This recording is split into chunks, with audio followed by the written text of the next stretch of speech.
அன்பிற்குரிய நரசிம்ம செட்டியார் அவர்களின் புகழை பாடுகின்ற ஊர் இது. அவரது நினைவாக ஒரு தெருவுக்கும் அவர் பெயரை வைத்திருக்கின்ற ஊர் இந்த ஊர். திராவிடர் கழகத்திலிருந்து திராவிட முன்னேற்ற கழகம் உதயமான போது இந்த நகர் உருவாகி இந்த நகரில் வாழுகின்ற மக்களுக்கு உங்களிடம் உதயசூரியனுக்கு வாக்கு கேட்க வேண்டும் என்ற அவசியம் இருக்காது என்று நான் நினைக்கிறேன். அந்த குழந்தைகளை கூப்பிட்டு வந்திருக்கலாரு வாய நான் உங்களுக்கு சீக்கிரம் போனோம்னா நீங்க அமைதியா இருங்க, நான் சீக்கிரம் முடிச்சிருக்கேன். சரியா? இன்னைக்கு 6 முறை திமுக ஆட்சி முடிச்சிருச்சு. 7வது முறையா ஆட்சிக்கு வரணும்னு போட்டு கேட்கிறோம். இங்க எனக்கு முன்னாடி கவுன்சிலர் பேசினாங்க, எம்எல்ஏவும் பேசினாங்க. கவுன்சிலர் பேசும்போது உண்மையிலேயே கண்டவனுக்கெல்லாம் கோபம் வராது, சூடு சொன்ன கெட்டவனுக்கு கோபம் வராது, மான ஈனம் கெட்டவனுக்கும் கோபம் வராது. வீரபாண்டிய கட்டபொம்மனை அந்த காலத்தில் திரைப்படத்தில் சொல்லியிருப்பான், சிவாஜி படத்தில், உனக்கு மட்டும் ஏன் கோபம் வருதுன்னு கேட்பான் வெள்ளக்காரன். அதுக்கு வீரபாண்டிய கட்டபொம்மன் சிவாஜி சொல்லுவாரு, உணர்ச்சி உடையவனுக்குத்தான் கோபம் வரும், அந்த கோபம் எங்கள் சொத்தலியத்துக்கு வந்தது. நீங்க எம்எல்ஏ பேசும்போது தோலை உரிச்சிருவேன் சொன்னாங்க. தோலையும் உரிக்க முடியாது, அதையும் உரிக்க முடியாது. புரியுதா? அதனால இந்த நாட்டில் சொல்லுவாங்க, அவங்க கிடக்கிறான் மானங்கட்ட கவுக்கால வழின்னு சொல்லுவாங்க. அந்த மாதிரி மானங்கட்டவனை பேசுகிற மேடை இல்லை. இது நீ சாதிக்க பிறந்தவன், ஒப்ப உயிரை கொடுத்து இந்த கட்சியை காப்பாற்றுற கட்சி திமுக. ஒன்ன தூக்கி போட்டு 19 மாசம் ஜெயில வச்சு திமுக விட்டு அதிமுக வாரான்னு சொன்னா கருப்பு சிவப்பு ஆற போட்டு செத்தாலும் சாவனை தவிர இந்த கட்சியை விட்டு வரமாட்டேன்னு சொன்னவன் உங்க அண்ணன் கேள்வி சாமி. உன்னையும் உன் தம்பியும் விசாசத்துல கைது பண்ணிட்டு உன் வாயால ஒரே ஒரு வாட்டி அம்மான்னு சொல்லி உன்னை விடுதலை பண்றேன்னு சொன்னா எங்க அப்பன் கலைஞர்னு சொல்லுவேனே தவிர அம்மான்னு சொல்லி செத்து போக மாட்டான் இந்த கேள்வி சங்கர்னு சொல்ல வேண்டிய. உன் வாயாலதான் யாரையும் நீ சொல்லிடாரு. ஏன்னா 2011, 2016, 2021 இந்த 3 தேர்தலில் இந்த தொகுதியை முழுசா சுத்தன ஒரு ஆம்பளை இந்த சிவாஜி கிருஷ்ணமூர்த்தி மட்டும்தான். ஏன்னா நீங்க தேர்தலில் நிற்கும் போது கூட நீங்க போக முடியாத ஊருக்கு உங்க மனைவி கஸ்தூரியை கூப்பிட்டு ஓட்டு கேட்டவங்க. அதனால உங்க வாயால என்ன சொன்னா நடக்கும்னு சொல்லி 20 வருஷமா இந்த சிவாஜி கிருஷ்ணமூர்த்தி பார்த்துங்க. ஒருத்தனை நாசமாக போகணும்னு சொன்னால் அடுத்த 6 மாதத்துல அவன் நாசமாக போயிடுவான். அதனால் வாழட்டும், சொப்பனும் வாழட்டும், அவன் பிள்ளைங்க வாழட்டும். நீ செய்கிற சாதனையை அவங்க பார்க்கறதுக்கு உயிரோடு இருக்கணும். இங்கே நிறைய தாய்மார்கள் உட்காந்துருக்கீங்க. இப்போ 7வது வாட்டி ஓட்டு கேட்க போகிறோம். நான் தயவு செய்து உங்களை கேட்கறது, இங்கே இந்து முஸ்லீம் கிறிஸ்டின் எல்லாம் மொத்தமாக உட்காந்துருக்கீங்க. இந்த பகுதி ஒரு ஏழ்மையான பகுதி, யாரும் அரசாங்க வேலை அதிகமாக பார்க்காத ஊர், அன்றாடம் கூலி வாடகை, புருஷனும் பொண்டாட்டியும் போனால் தான் குடும்பத்தை சமாளிக்க முடியும். இல்லையாம்மா? இல்லையா? ஆமாம். ரொம்ப நேரம் பண்ணுறேன்னா சீக்கிரம் முடிச்சிருக்கேன். அதனால் புருஷனும் பொண்டாட்டியும் வேலை பார்த்தா தான் குடும்பம் நடத்தாங்க. அப்போ ஆம்பளையும் பொம்பளையும் வேலைக்கு போகணும். நீங்கள் எவ்வளோ காலமாக ஆம்பளையும் பொம்பளையும் வேலைக்கு போகிறீங்க. ஆனால் நீங்கள் எல்லாரும் தூங்கினப்புறம் தூங்கணும், எல்லாரும் எந்திரிக்க முன்னாடி எந்திரிக்கணும். அதான் பொம்பளை இல்லையா? இவ்வளோ நாளும் வேலைக்கு போனீங்க. வேலைக்கு போனால் சம்பாதிச்சா வீட்டில் யாருக்குன்னா கொண்டாந்து இந்த காசை கொடுத்துருங்க. அடுத்த நாளும் அதே வேலைக்கு தான் போகணும்.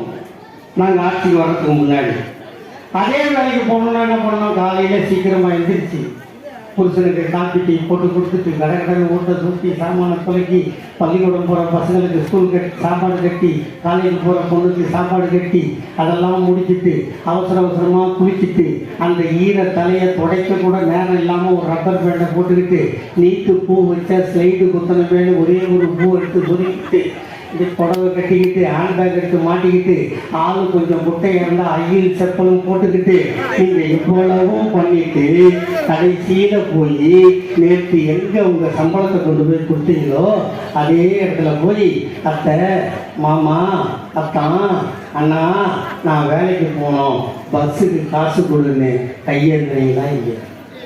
நீங்கள் கையெழுந்ததை பார்த்து உங்கள் அப்பா அக்கா அழுதானா? உங்களை கட்டிட்டு போன மாமனார் மாமியார் அழுதாளா? இல்லை உங்கள் கூட பிறந்த அண்ணன் எழுதானா? இல்லை. நீங்கள் பெறாத பிள்ளை. இந்த நாட்டின் முதல்வர் எங்கள் அண்ணன் தளபதி அழுதார், கையெழுத்து போட்டார், அதனால் வந்தது என்ன பயணம்? அதுக்கு பேரு இவ்வளோதான் கேட்குறேன். மற்றவங்க மாதிரி பேசிட்டு போக மாட்டோம். உங்கள்கிட்ட கேள்வி கேட்பேன், நீ சொல்லணும். சொல்லணும்னா அந்த மைக் எடுத்து நாங்கள் வந்துடுவோம். என்ன பயணம்? சூப்பர் சூப்பர் சூப்பர் இல்லையா? இப்போ என்னாச்சு? வேலைக்கு போகிறவங்களுக்கு பஸ்ஸு கொடுத்துட்டார். வேலைக்கு போகிறவங்களுக்கு பஸ்ஸு கொடுத்தவங்க இந்த வீட்டில் இருக்கீங்கல்ல, நீங்கள் சும்மா இருக்கீங்களா? நான் வேலைக்கு போகல, நான் கொஞ்சம் கலரு, என் புருஷன் கொஞ்சம் சந்தேகப்படுறாங்க. ஐயோ எத்தனை பேர் சிரிக்கிறாங்க, தாயே, நாத்தா, என் அக்கா அனுப்ப மாட்டான், எனக்கு என்ன கொடுப்பீங்கன்னு கேட்டீங்க இல்லையா? நான் சொன்னேன், எல்லாரும் தூங்கத்துக்கு அப்புறம் தூங்கி எல்லாரும் எந்திரிக்கு முன்னாடி எந்திரிக்கிறீங்க. இது வரைக்கும் நாடு சுதந்திரம் நடத்தி 75 வருஷம் ஆகுது. உங்கள் உழைப்பை எவனாவது அங்கீகரிச்சிருக்கானா? சொல்லுங்க. ஒருத்தன் சும்மா தானே இருக்க, துணி கொடுத்தியா? சும்மா தானே இருக்க, சோறு ஏன் லேட்டாகுது கேட்டானா இல்லையா? ஆனால் நீங்கள் பெறாத மகன், உங்கள் வீட்டு பிள்ளை, எங்கள் அண்ணன் தளபதி உங்கள் உழைப்பை அங்கீகரித்து மாதம் 1000 ரூபாய் உங்கள் வங்கி கணக்கில் செலுத்த. அதுக்கு பேர் என்னம்மா? அந்த 1000 ரூபா போடுறவங்களுக்கு என்ன பேர் கணக்கு? அம்மா, உரிமை தொகை. ஏன் இப்படி நீட்டினா கீழே கை, இப்படி போட்டால் மேலே கை, அப்படி இருக்கக்கூடாது. இந்த கவர்மெண்ட் பணம் நீங்கள் வரி கட்டி வர பணம், அதனால் நீங்கள் உரிமையாக முதலமைச்சர் பாக்கெட்லேருந்து எடுக்கலான்னு அதுக்கு உரிமை தொகைன்னு தெரிவிச்சோம். பேசாம பஸ்ஸு கொடுத்தாச்சு, உரிமை தொகை கொடுத்தாரு. ஆனால் இப்போ ஒருத்தர் சொல்கிறார், அந்த பல்லு பழனிசாமின்னு ஒருத்தர் இருக்காங்கல்ல, கால்நடை பழனிசாமி, அவன் சொல்கிறான், நாங்கள் ஆட்சிக்கு வந்தால் முதல்ல 10,000 தருவோம். அதுக்கு என்ன பேர் வச்சிருக்காரு தெரியுமாம்மா? 10,000 தருவேன். அது என்ன தொகை? என்ன தொகை? கருணை தொகை. நீங்கள் கால்கை இல்லாத முண்டி முடம் சுற்றுங்கிற இந்த லவடைய பால் வந்து 10,000 கருணை காட்டு. பேர் வைக்க கூட துப்பு இல்லாதவங்க நாங்கள் வச்சிருக்கல பேர். இப்போ வேலைக்கு போகிறவங்களுக்கு பஸ்ஸு கொடுத்துட்டோம், வீட்டில் இருக்கிறவங்களுக்கு 1000 ரூபா கொடுத்துட்டோம். அப்போ நீங்கள் பெற்று போட்ட பொண்ணு இருக்குல்ல, கொண்டு வந்த அது சும்மா இருக்குமா? தாத்தா தாத்தா சாமி தாத்தா, எங்கள் ஆயாவுக்கு 1000 ரூபா, எங்கள் அம்மாவுக்கு பஸ்ஸு ஃப்ரீ. நானும் +2 முடிச்சுட்டு காலேஜ் போனோம் தாத்தா. நான் ஸ்டேஷனரி வாங்கணும், ஜெராக்ஸ் எடுக்கணும், லான்ச் சைஸ் வாங்கணும். நான் கையேந்தேன், உனக்கு கண்ணு தெரியலையாக தானே அந்த குழந்தை கேட்டபோது எங்கள் அண்ணன் தளபதி சொன்னார், உன்னை பெற்றெடுத்த தாத்தா உயிரோடு இருக்கிறானோ இல்லையோ, அவன் உன்னை பார்க்கிறானோ இல்லையோ, பெற்றெடுக்காத தாத்தா என்ற ஸ்தானில் இருக்கிறேன். நீ 3ஆண்டோ 5ஆண்டோ படித்தால் உனக்கு மாதம் 1000 ரூபாய். அது பேரு புதுமை பெண் திட்டம். பையன் சுமர்வானா? தாத்தா, ஸ்டாலின் தாத்தா, அம்மாவும் ஒன்று, அப்பாவும் ஒன்று, பங்க வயதும் ஒன்று. என் தங்கச்சிக்கு மட்டும் 1000 ரூபாய், எனக்கு ஏன்னு கேட்டான். 3 ஆண்டு கழித்து சொன்னார், என் தாத்தா பிள்ளைகளே, நீங்களும் கல்லூரியில் படித்தால் உங்கள் தாத்தா உனக்கும் மாதம் 1000 தருவேன். அதற்கு பெயர் தமிழ் புதல்வன் திட்டம். காசு கொடுத்தாரு, எல்லாரும் படித்தார். படிச்சுட்டா வேலைக்கு போனாங்கம்மா. வேலைக்கு போனால் கம்ப்யூட்டர் சென்டருக்கு போனாங்க, அதுக்கு மாதம் மாதம் ஃபீஸ் கட்டினாங்க. சும்மா சொல்லி தருவோம், டேலி படிக்கணும், ஜாவா படிக்கணும், எம்எஸ் ஆஃபீஸ் படிக்கணும். அதுக்கு நீ பணம் கொடுக்கக்கூடாதுன்னு சொல்லி எங்கள் அண்ணன் தளபதி நான் முதல்வன் திட்டம் என்று கொண்டு வந்து அந்த திட்டத்தின் மூலம் ஆணுக்கும் பெண்ணுக்கும் பயிற்சி கொடுத்துட்டாங்க. படிச்சுட்டாங்க, பயிற்சி எடுத்துட்டாங்க. வேலை வேணுமா இல்லையா? கொரோனா காலத்தில் பழனிசாமி ஆட்சியில் எல்லா கம்பெனியும் மூடிட்டு அவங்க ஊருக்கு போயிட்டாங்க இல்லையா? எந்த கம்பெனியும் இல்லையா? அப்போ எனக்கு 21 வயசாகி போச்சுன்னு வீட்டில் முடங்கி உட்காந்தாரு எங்கள் முதலமைச்சர். இல்லை, வயசானவர்களும் தனக்கு வாக்களித்த மக்களுக்கு வாய்ப்பரிசி போடாமல் அவர்களை வாழ வைக்க வேண்டும் என்று சொல்லி உலகம் முழுவதும் சுற்றி கிட்டத்தட்ட 1,20,000 லட்சம் கோடி ரூபாயை கொண்டு வந்து கம்பெனிலாம் கட்டுறோம் இல்லையா?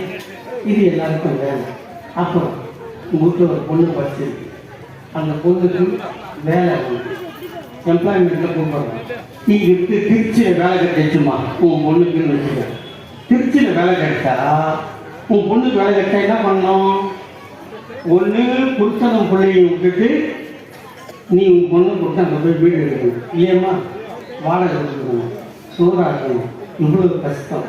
இந்த குடும்பத்தை பிடிச்ச பாவத்தை கூட செய்யக்கூடாதுன்னு நினைக்கிற எங்க குடும்ப தலைவர் அண்ணன் தளபதி, உனக்கு ஒண்ணுக்கு வேலை கிடைச்சா நீ திருச்சிக்கு போனா அங்க உங்க தாத்தா ஸ்டாலின் தோழி விடுதி என்று கட்டி வைத்திருக்கிறேன், நீ அங்கே போய் தங்கலாம், எவனாலும் உனக்கு ஆபத்து வர. தோழி விடுதி கட்டு. இப்ப இங்க உட்காந்துங்கிறவங்கள ஒரு 70 வயசு ஆளுங்க உட்காந்துக்கிறேன்னு வச்சுக்கோங்க. 70 வயசு ஆயிடுச்சு. 70 வயசானவங்க வீட்டில் என்ன மரியாதை இருக்குன்னு எனக்கு தெரியும் இல்லையா? ஏதாவது ஒரு வேலை சொல்லுவாங்க, சும்மா தனியாக உட்காந்துக்கிற பெருசு போய் அதை செய்யக்கூடாது. அதுலேயும் ரொம்ப மோசமாக என்ன சொல்லுவாங்கன்னா, யோ வீட்டில் தானே உட்காந்துக்கிற, குடும்ப சூடு ஜீர்ணத்துக்கு இந்த கார்டை எடுத்து போய் ரேஷன் கடையில் பொருள் வாங்குவான்னு சொல்லுவாங்க. சொல்லுவாங்க. அந்த வயசானவர் பைய இருக்குது, ரேஷன் கார்டு இருக்குதுன்னு அந்த ரேஷன் கார்டை படி எடுத்து முட்டி வலிக்கும். அங்கே இருக்கிற பொம்பளை என்ன சொல்லுவா, ஏன்பா தெருவிட வீட்டில் யாரும் இல்லை, நீ வேற வந்துட்டியா, அரிசி குடிக்கிறதுக்கு பைய பிடிக்கணும். அந்த இடத்துல அந்த அரிசி கொட்டுறான் இல்லை, அவன் என்ன சொல்லுவான், ஐயோ பெருசு வீட்டில் யாரும் இல்லை, நீ வந்துட்டியா கட்டணும்.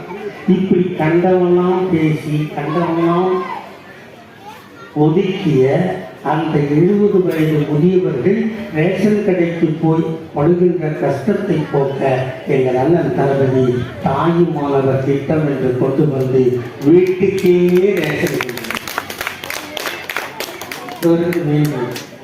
இது ஒரு ஆக்சிடென்ட் ஆனால் யார் நிற்போம்? அதிகமாக ஆட்டோக்காரன் தான் நிற்போம். ஆக்சிடென்ட் ஆனால் என்ன பண்ணுவோம்? கொண்டு போய் ஹாஸ்பிட்டலில் சேர்ப்போம். முன்னாடிலாம் கவர்மெண்ட் ஹாஸ்பிட்டல் தான் கொண்டு போவோம். இப்போ எங்கள் சாமி புண்ணியத்தில் திருவத்தூரில் ஒரு கவர்மெண்ட் ஹாஸ்பிட்டல் இதுதான் இல்லையாமோ. அதுக்கு முன்னாடி என்ன போனோம்? ஸ்டாண்டிக்கு போனோம், ஜிஹெச்சுக்கு போனோம், இல்லைன்னா சின்ன ஸ்டாண்டிக்கு போனோம். ஆனால் எங்கள் தலைவர் அப்படி ஆக்சிடென்ட் ஆகி அவனை கொண்டு போய் சேர்த்து ஒருவேளை சேர்த்தவன் பழைச்சான்னா சேர்க்கிற ஆட்டோக்காரன் பழைச்சான், சேர்க்கிறவன் செத்தான், ஆட்டோக்காரன் தான் சேர்த்தான். ஏன்னு சொல்லி அவன் செத்துட்டான்னா இவன் தானே ஐ விட்னஸ், இவன் தானே போகணும், போலீஸ் பொருத்தம். ஆனால் இப்போ அப்படி இல்லை.